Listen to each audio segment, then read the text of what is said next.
ඔයා කවදා හරි නෝටිස් කරලා තියෙනවද? වැලන්ටයින්ස් ඩේ ළඟා වෙද්දී සාමාන්‍යයෙන් ආදරය ගැන හිතන්නේ නැති අය සඩන්ලි ඉමෝෂනල් වෙනවා. එන ආදරය ගැන කලින් නොහිතා හිටපුවත් එකපාරම ආදර සම්බන්ධතාව ගැන හිතන්න පටන් ගන්නවා. මේක අහඹු සිද්ධියක් නෙවෙයි. මේකට ක්ලියර් සයිකොලොජිකල් රීසන්ස් තියෙනවා. පළවෙනි රීසන් එක තමයි සෝෂල් ප්‍රෙෂර්. ඒ කියන්නේ සමාජයෙන් අපි වෙත ඇති කරන බලපෑම. හැම තැනම කපල්ස් රතු පාට රෝස මල් තියෙනවා. රොමැන්ටික් සෝංග්ස් ඇහෙනවා. ගොඩක් අයගේ හැපි ෆොටෝස්. ඒගොල්ලෝ ට්‍රිප් ගිහලා ෆොටෝස් දානවා. තෑගි හොමාරු කරගෙන ෆොටෝස් දානවා. ඉතින් මේකෙන් ඔයාගේ බ්‍රේන් එකට මැසේජ් එකක් යනවා.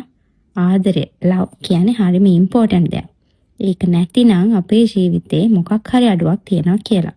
එතකොට normally stable වෙ හිටපු මයින්ඩ් එකක් උනත් ආදරේ හොයන්න පටන් ගන්නවා. දෙවෙනි රීසන් එක තමයි emotional contagion. ඒ කියන්නේ අපේ හැඟීම් බෝ වෙනවා කියලා කියනවා. අනිත් අය happy romantic mood එකේ ඉන්නකොට ඔයාගේ brain එකෙනුත් automatically ඒ හැඟීම ඇති කරගන්න, copy කරගන්න හදනවා.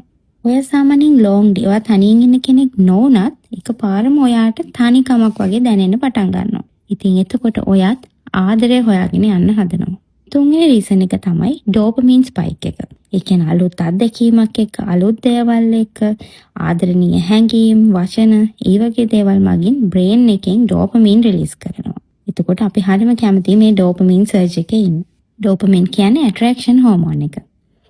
එතකොට ටෙම්පරරි ඇටැච්මන්ට් එකක්. ඒ කියන්නේ తాවකාලිකව ආකර්ෂණයක් ඇති වෙනවා. එතකොට ඒ తాවකාලික ආකර්ෂණයක් වුණත් ඒක සැබෑ ආදරයක් වගේ ඔයාට හැංගෙන්න දැනෙන්න පටන් ගන්නවා. ඒ නිසා වැලන්ටයින් සීසන් එකේ normally අර අපි කලින් කතා කරපු avoidant attachment style එකේ ඉන්න අයත් හදිසියෙම අලුත් love affairs පටන් ගන්නවා. තෑගි හොමාරු කර ගන්නවා, ෆොටෝස් හොමාරු කර ගන්නවා, කේක්, මල් හොමාරු කර ගන්න පටන් ගන්නවා. ඊට අමතරව මල්ටිපල් පාර්ට්නර්ස්ලා හිටපු අය. ඒ කියන්නේ අපි කලින් කතා කරේ අර හැම වෙලේම ගොඩාක් පාර්ට්නර්ස්ලා කාලෙන් කාලෙට ආශ්‍රය කරන අය. ඒගොල්ලොත් හරි ස්වීට්ස් වර්ඩ්ස් කියනවා, රොමැන්ටික් ප්‍රොමිසස් කියනවා, මම ඔයාට ආදරේ කියනවා, ඔයා තමයි මට ස්පෙෂල් කියනවා, මට මෙච්චර කාලයක් කවුරුත් මේ විදිහට ෆීල් උනේ නැහැ කියනවා, ඔයා තරම් කවුරුත් මට ආදරේ දීලා නැහැ කියනවා. ඒ වගේ ආදර වචන හොමාරු කරගන්නවා. ඉතින් අනිත් පාර්ශවයත් ඒකට රැවටෙනවා. But many times, ගොඩක් වෙලාවට මේ feelings permanent නෙවෙයි. මේවා හරියම తాවකාලිකයි. මේ සීසන් එක, මේ වැලන්ටයින් සීසන් එක පාස් වෙලා යද්දි ඒ ඩෝපමින් levels normal වෙනවා. කඩවල වල තියෙන රෝස මල් තෑගි ඉවර වෙලා යනකොට ඒ ඩෝපමින් level උත් අපේ ඇඟෙන් රිලීස් වෙලා යනවා. ඒත් එක්කම අර එකපාර ඇතිවිච්ච ආකර්ෂණයත් හරියම හිමීට නැති වෙලා යනවා. මේක සැබෑ ආදරේ නෙවෙයි. මේක temporary emotional brain state එකක්. తాවකාලිකව ඔයාගේ මොලේ ඇති කරන හැඟීම් වල ඇති කරන වෙනස්කම. මම එදත් කිව්වා වගේ ඇත්ත ආදරේ රියල් ලව් එක කියන්නේ හරිම කාම් දෙයක්. හරිම කාම් දෙයක්, හරිම කන්සිස්ටන්ට් දෙයක්.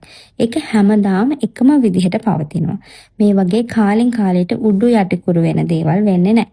නියම ආදරේ කවදාවත් එකපාරම ඇති වෙන්නේත් නැහැ. නියම ආදරේ කවදාවත් කැලෙන්ඩරේ දවසක් හින්දා ඇති වෙන්නේත් නැහැ. නියම ආදරේ කවදාවත් ඒක දවස හින්දා තෑගි බෝග හොමාරු කරගෙන කේක් මල් හොමාරු කරගෙන ඇති වෙන්නේ වැඩි වෙන්නේත් නැහැ.